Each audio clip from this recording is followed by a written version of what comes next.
On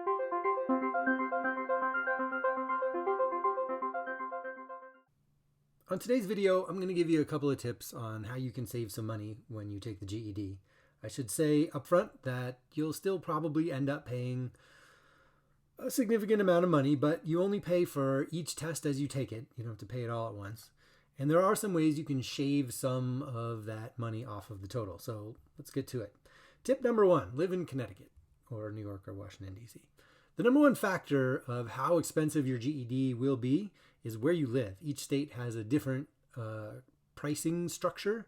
For some reason, Connecticuters and New Yorkers and people who live in Washington, D.C. End up paying very little. Most of the rest of the country will pay anywhere from 30 to 40, 45 bucks. Outside of the country, it's like twice that, more than twice that. So you can check in a link in the description here to see exactly how much it costs in your state to take a test. But I guess tip number one is basically just be lucky. Tip number two is to take the test in person at a testing center instead of online.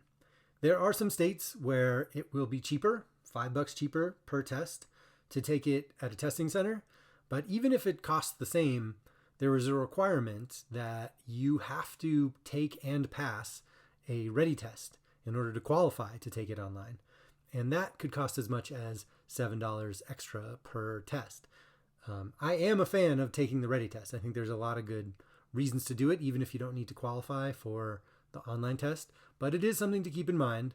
We will talk in a little bit about how to make that $7 per ready test a little cheaper. But in general, it will be cheaper to take it at a testing center instead of online. Tip number three, take a class. Now, this is sort of counterintuitive. You might think it costs money to take a class, and in a lot of places, it does cost money. This will make it more expensive to take the GED. However, there are some places, like where I teach in Denver, where if you are in our program, we pay for everything. We pay for all the tests, all the ready tests, the practice tests, and all the study materials.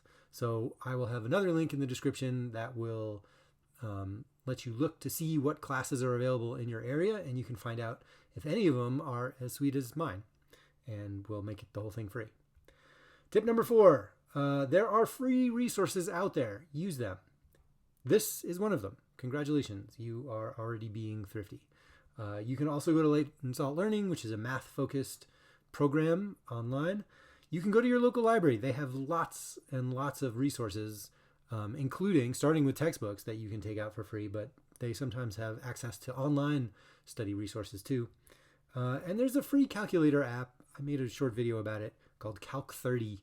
If you have an Android phone, you can download this app and it will help prepare you for the math stuff. It's the same calculator they use on the test. Sorry, iPhone users. Tip number five.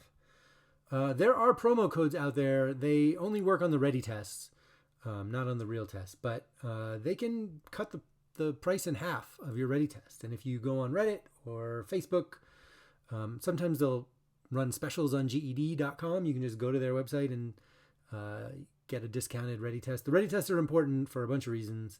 And instead of $7, you can make it $3.50.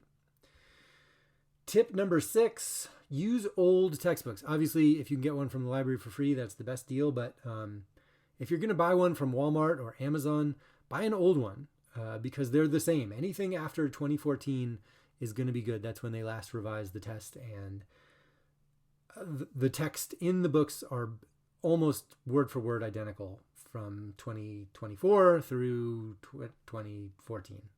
So save some money on that. Tip number seven, this one is a little bit obnoxious. It's basically, it costs money to fail. So if you pass it the first time, which you will know you can probably do if you have a really good ready test score, then you don't have to take it again. Some states will offer you discounted retakes for a test that you fail, but the best policy is just don't fail.